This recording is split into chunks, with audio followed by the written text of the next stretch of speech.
Hello दोस्तों, अरस्तु विज्ञान के इस प्लेटफॉर्म पे आप सभी का स्वागत है। हम लोग यूजीसी नेट एनवायरमेंटल साइंस का लेक्चर देख रहे हैं। हम लोग यूनिट 1 देख रहे हैं। पिछले लेक्चर में हम लोग ने लॉ ऑफ थर्मोडायनेमिक्स के कंसेप्ट को देखा था। आज हम लोग एक न्यू टॉपिक देखेंगे, हीट ट्रांसफ़र प्रोसेस। नाम से ही क्लियर है कि हीट जो पूरे गर्म होते हैं उसका कैसे ट्रांसफ़र होता है हम लोग जानते हैं। तो आप देख रहे हैं, heat means higher temperature. Okay, इसका जो ट्रांसफ़र होता है हीट का, वो रीजन ऑफ हायर टेम्परेचर से लोअर टेम्परेचर की तरफ इसका ट्रांसफ़र होता है। ठीक, मतलब जहाँ पे गर्म ज़्यादा होगा वहाँ से जहाँ थोड़ा ठंड होगा या गर्म कम होगा वहाँ तक वो ट्रांसफ़र करेगा। सिंपल वे में हम लोग को समझना है कंसेप्ट के साथ। Once the temperature become equal, heat flow stop. जब हायर से लोअर की तरफ टेम्परेचर जा रहा था और जैसे ही टेम्परेचर दोनों का सेम हो जाता है, हीट फ्लो बंद हो जाता है। ठीक, मूवमेंट हीट तभी होगा, हीट का मूवमेंट तभी होगा किसी भी सिस्टम में जब तक उसका टेम्परेचर जो है, डिफरेंस टेम्परेचर जो है वो सेम ना हो जाए, चाहे सिस्टम हो या सराउंडिंग हो। ठीक है, अब मान लीजिए सिस्टम सराउंडिंग हम लोग ने थर्मोडायनेमिक्स के लेक्चर में देखा था। आप वहाँ जाके उस वीडियो में देख सकते हैं कि सिस्टम और सराउंडिंग क्या होता है।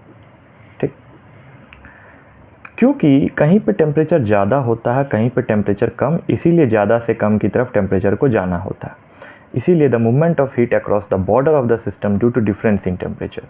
टेम्परेचर डिफरेंस है तभी वो मूवमेंट हो रहा है। यदि टेम्परेचर जैसे ही सेम हो जाएगा, मूवमेंट बंद हो जाएगा। हीट का यूनिट हम लोग जूल से देखते हैं। ठीक है, ये याद रखिएगा। अब आते हैं, कितने प्रकार के हीट होते हैं। तो दो प्रकार के हीट होते हैं, एक होता है लेटेंट हीट, एक होता है सेंसिबल हीट। ये जानना बहुत इंपॉर्टेंट है। लेटेंट हीट क्या होता है? एक ऐसा एनर्जी जिसमें water change from one state of matter to another. Latent heat हमेशा याद रखिए, ये वाटर पे लगता है। ये वाटर के अलावा किसी पे भी लेटेंट हीट नहीं लगेगा। ओके, कैसे? और जब ये वाटर पे लगता है तब ये वाटर के एक स्टेट को दूसरे स्टेट में चेंज कर देता है। व्हेन लिक्विड इवापोरेट्स, जब लिक्विड जो है हवा में इवापोरेट बन के जाता है, ये क्या बन जाता है? Water vapour. ठीक, energy absorb by water vapour molecule is termed latent heat. मान लीजिए आप पानी को गर्म कर रहे हैं, तो पानी में जो आप गर्माहट दे रहे हैं उसी को कहते हैं लेटेंट हीट। और जब पानी गर्म होता है तो वेपर के रूप में, वाष्प के रूप में हवा में मिल जाता है, वाटर वेपर मॉलिक्यूल बन के हवा में उड़ जाता है। ठीक, जब लेटेंट हीट इस पानी में बनता है, पानी में लगता है, और वो जब वाटर वेपर बन जाता है, कहाँ चला जाता है? एटमॉस्फेयर में।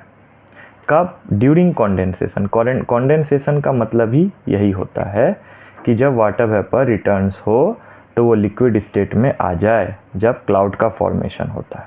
ठीक, हम लोग कॉन्डेंसेशन को आगे अच्छे से जानेंगे, लेकिन यहाँ पे दो चीज़ें हो रही हैं, वर्ड पे आप मत जाइएगा। मैं आपको यहाँ पे कंसेप्ट क्लियर कर देता हूँ। दो प्रोसेस होता है, एक होता है इवापोरेशन, एक होता है कॉन्डेंसेशन। इवापोरेशन जब वाटर वेपर बन के एटमॉस्फेयर में जाता है, और कॉन्डेंसेशन जब वाटर वेपर क्लाउड का फॉर्मेशन कर लेता है और वो रेनफॉल के द्वारा ज़मीन पे आता है। हम लोग आगे के लेक्चर में देखेंगे। ओके, लेकिन यहाँ पे आपको याद रखना है कि लेटेंट हीट जो होता है वो वाटर्स में एनर्जी का जाना। यदि कोई भी वाटर एनर्जी को एब्जॉर्ब करे और वो हवा में चले जाए, एटमॉस्फेयर में चले जाए, तो किसके कारण? लेटेंट हीट के कारण। अब आते हैं सेंसिबल हीट, जिस हीट को हम लोग फील करते हैं। ठीक है, heat we can feel and measure with thermometer. ठीक है, it called sensible heat because it can be sensed. हमारे स्किन में जब भी सेंस होता है किसी भी हीट का, उसको हम लोग सेंसिबल हीट कहते हैं। ठीक, यहाँ पे एक आता है गल्फ ऑफ मैक्सिको। समझिए अच्छे से कि warm air originates over the Gulf of Mexico and flows into the great plain in winter as an example of transfer of sensible heat. ये एक किताबी एग्जांपल दिया गया है कि गल्फ ऑफ मैक्सिको में वार्म एयर डेवलप हुआ था और वो ग्रेट प्लेन तक चला गया था विंटर में, ठीक है। लेकिन मेनली हमको समझना है कि सेंसेबल हीट जो होता है वो बॉडी उसको फील करते हैं, ठीक है। तो ये दो प्रकार के हीट होते हैं, एक होता है लेटेंट हीट, एक होता है सेंसिबल हीट। अब हम लोग जानते हैं कि हीट ट्रांसफ़र का मैकेनिज़्म कैसे होता है, ये इम्पॉर्टेंट है। आइए, तो 3 प्रोसेस होते हैं, एक होता है कंडक्शन, एक होता है कन्वेक्शन, एक होता है रेडिएशन। इस 3 प्रोसेस से हीट ट्रांसफ़र प्रोसेस हम लोग समझेंगे। पहला होता है conduction, transfer of energy from one molecule to another by direct contact. मतलब यदि हम किसी चीज़ को टच करते हैं और वो ज़्यादा गर्म है तो वहाँ से मॉलिक्यूल हम लोग को मिलेगा। Conduction, transfer of energy from one molecule to another by direct contact से।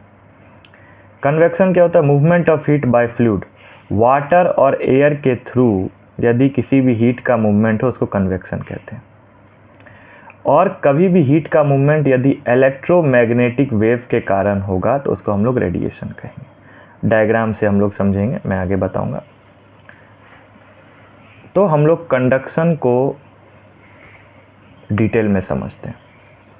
मैंने बताया था कि डायरेक्ट कांटेक्ट से कंडक्शन होता है कि transfer of heat through electron and molecular collision from one molecule to another.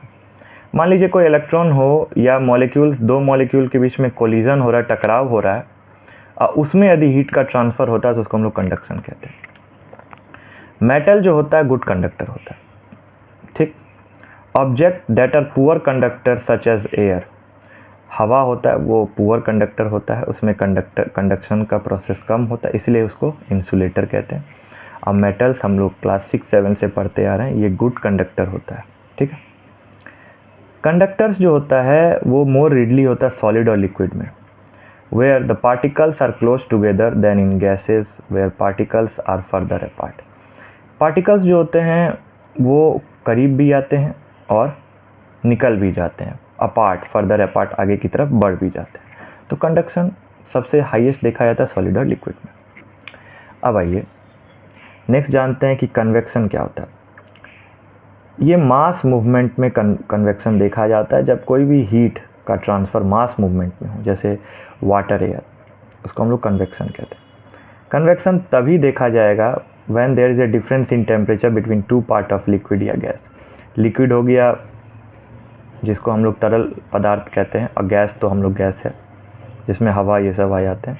जब किसी के बीच में टेम्परेचर डिफरेंस हो तब कन्वेक्शन देखा जा सकता है। Hot part of fluid rises and the cooler part sink, hot से कूलर की तरफ ये ट्रांसफ़र करता है। इसमें बबल्स आपको देखने को मिलेंगे, एयर बबल्स, जिसको हम लोग कहते हैं थर्मल्स। कन्वेक्शंस में गर्म होने पे कभी कभी आपको एयर बबल्स देखने को मिलेंगे जिसको हम लोग थर्मल्स कहते हैं। Rising air bubbles are known as thermals. Rising air expands and gradually spreads outward, it then slowly begins to sink। और जब ये धीरे धीरे ठंडा हो जाएगा तो ये सिंक कर जाता है, ठीक है। आइए हम लोग देखते हैं। और लास्ट पार्ट होता है रेडिएशन। रेडिएशन क्या होता है कि मान लीजिए कहीं आप इंडस्ट्री के तरफ से जा रहे हैं और वहाँ पे गर्म हवा या गर्म गैस निकल रही हैं और वो एकदम तेज़ हीट के रूप में यदि आपको महसूस हो रहा है, उसको हम लोग रेडिएट कहते हैं। जैसे सन का रोशनी रेडिएशन होता है। तो radiant energy is transported by electromagnetic wave, does not require a medium to carry the energy. इसको किसी भी मीडियम की ज़रूरत नहीं होती है एनर्जी कैरीड करने के लिए। मैं आपको बताऊंगा कैसे। Heat waves are emitted that may be absorb, reflected और transmitted through a colder body. जब भी किसी भी हीट का वेव आता है वो हम लोग एब्जॉर्ब करते हैं क्योंकि वो रिफ्लेक्ट होके आता है और वो कोल्डर बॉडी पे ही असर करता है, क्योंकि जिसका बॉडी ठंड है, जिसका बॉडी में ठंडापन है, वो इस चीज़ को जल्दी एब्जॉर्ब करते हैं। तो एग्जांपल के रूप में मैं यहाँ पे डायग्राम बनाया हूँ, आप देख सकते हैं।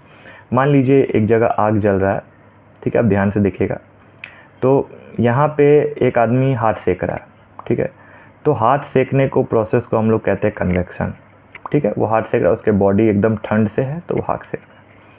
लेकिन जब वहाँ पे एक रॉड, मैंने बताया था कि मेटल जो होता है वो गुड कंडक्टर होता है, रॉड रख दिए तो रॉड गर्म हो गया, जिससे इस आदमी को, इन्होंने गर्म पार्ट को तो नहीं पकड़ा है, लेकिन फिर भी इस आदमी को गर्म लग रहा है क्योंकि उसका जो लास्ट पार्ट है वो भी गर्म हो गया। तो इस प्रोसेस को कंडक्शन कहते हैं। और इसका जो रेडिएशन आ रहा है, बगल में एक आदमी खड़ा था, उसको भी गर्माहट लग रहा है। तो इस एग्जाम्पल से आप तीनों चीज़ समझ सकते हैं। और एक वर्ड है एडवेक्शन। ठीक है, एडवेक्शन का मतलब होता है कि transfer of heat through horizontal movement of air. देखिए, दो मूवमेंट होता है, एक वर्टिकल होता है, एक horizontal. Horizontal side wise movement होता है। यदि साइड वाइज मूवमेंट हो हीट का तो हम लोग उसको एडवेक्शन कहते हैं। ठीक है, साइड वाइज। ठीक है, तो अब होता क्या है कि हम लोग ने हीट ट्रांसफ़र प्रोसेस में तीन चीज़ों को देखा। ठीक है, हीट ट्रांसफ़र प्रोसेस में सबसे पहले टाइप्स देखा, जो लेटेंट हीट और सेंसिबल हीट होता है। उसके बाद मैकेनिज़्म ऑफ हीट ट्रांसफ़र देखा, जिसमें कंडक्शन, कन्वेक्शन, रेडिएशन होता है। तो ऐसे ही छोटे छोटे टॉपिक्स को समझने के लिए आप हमारे साथ अरस्तु विज्ञान के इस प्लेटफॉर्म पे बने रहें। हम लोग ऐसे ही सिलेबस को लेके आगे बढ़ते रहेंगे। मैं यूनिट 1 के साथ साथ यूनिट 10 भी आपको लेता रहूँगा, और जैसे जैसे यूनिट ख़त्म होते जाएंगे मैं दूसरे यूनिट पे जाते रहूँगा। आप मुझे कमेंट में बताएं आपको ये टॉपिक कैसा लगा, और मैं एकदम पॉइंट लेके आप लोग के बीच आ रहा हूँ। कोई भी टॉपिक मैं पॉइंट लेके आप लोग के बीच आऊँगा, तो आप मुझे कमेंट में बताएं, और अरस्तु विज्ञान के इस प्लेटफॉर्म पे बने रहें। Thank you.